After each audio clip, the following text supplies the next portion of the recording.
Garden update number 3 for zones 5 and 7. I planted this hummingbird bulb pack last week, and these guys have been sitting in the sun and they've sprouted. It's really exciting news in just a short period of time. So really looking forward to these. These are going to be 6 feet tall, so it's good to get a head start on them. There's one poking out over there, real cute. And then this tray is still nothing. So it's done. It's dead. I'm probably going to recycle them, but I did get one coneflower over there. So tiny. Not good. And then the columbines here have not come out either in a week. And this tomato is still snuck in here. That's got to get away. Yeah, so I'm going to reseed these, or replant them in the seed starter pots. And then I got some solo cups here with holes in the bottom for the climbers. So we'll see.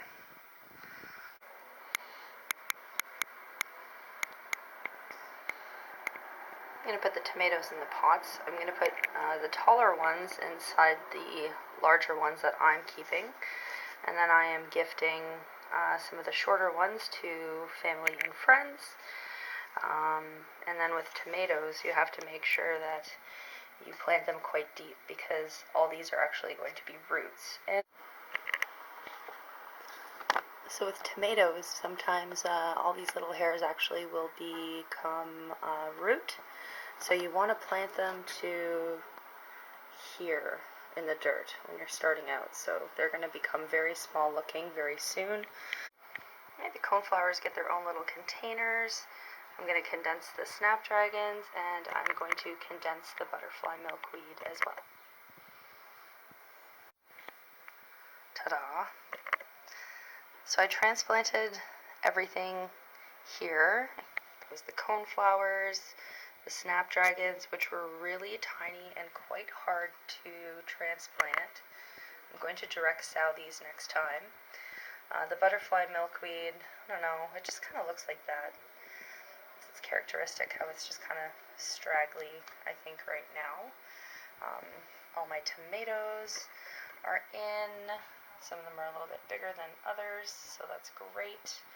And the cardinal climbers all have their own little cup. The rutabaga, I'm just going to leave that for now. I'm going to give it a little bit more time, probably about a week. And the scarbotia shepherds, they're super tiny. So another thing that I'm probably going to direct sow, just because it is so tiny. And I just thought they were beautiful, so I have 2 extra packets of these bad boys. So that should be really fun.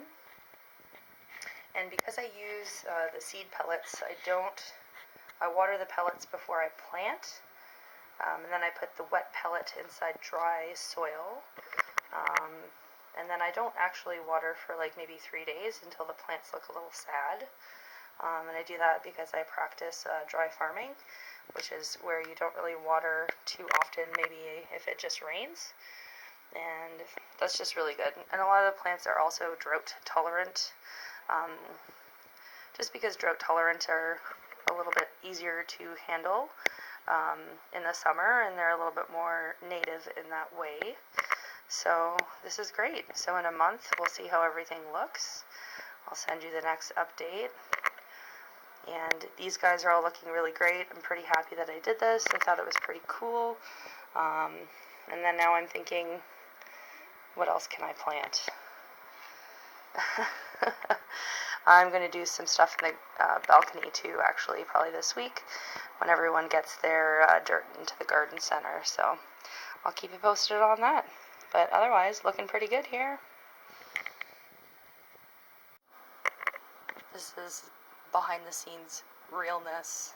And when you live in a small space that has a good window that you rely on, because everything seems to be very happy here. Yeah, I knew I was going to get into this, but I didn't think it was going to be that bad. Anyways, this is a good window because I also have some fuchsias here. So, the fuchsia's happy, and so are all of the plant babies.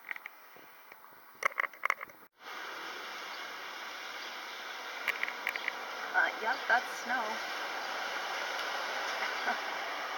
Anyways, these guys in the pots are doing really well. It was a week since my last update, and they are looking so good. The tomatoes are pretty good. They're very unhappy with the snow today. Like, really not liking it. But they look really good. Everything here looks awesome. Look at my crocus Mina. Looks so cool.